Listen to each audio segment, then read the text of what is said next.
Haïtiens vivant à l'étranger, qui n'ont jamais été encore en Haïti. Ce que vous voyez dans les nouvelles, c'est pas ça.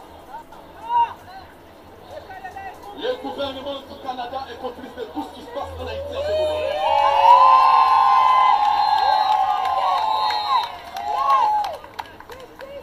Les gouvernements Justin Trudeau sont en train de tout prendre en Haïti nos richesses.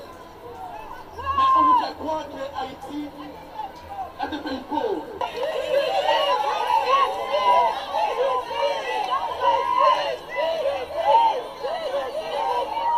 Nous avons un président qui travaillait pour le peuple haïtien. Le président Jovenel Moïse. Les ambassadeurs, pourquoi qu'on parle des ambassadeurs canadiens, non seulement au Canada, mais complices avec d'autres ambassadeurs dans le pays. Nous avons trois pays.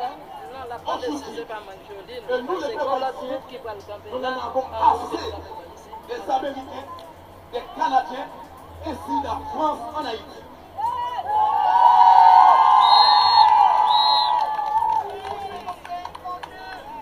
Toutes les décisions qui se passent dans le pays, c'est le corps groupe fondé au Canada.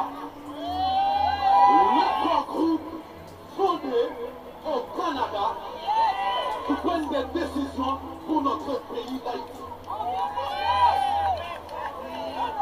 Et on nous fait croire que Haïti a que des corrupteurs dans le pays. On nous fait croire qu'il y a des bandits dans le pays. On dit que les bandits qui sont dans Haïti, c'est des bandits, des ambassadeurs canadiens dans le pays.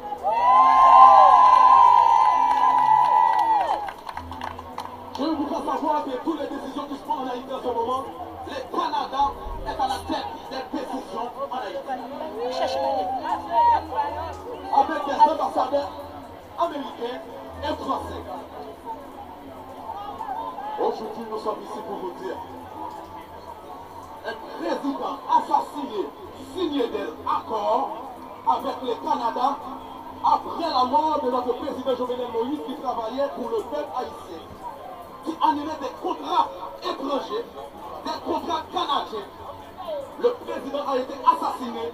Le premier ministre, le gouvernement du Canada ont fermé les yeux sur la mort de notre président haïtien, Jovenel Moïse. Et nous, les Haïtiens, nous ne pouvons plus. Et nous ne voulons plus des ambassadeurs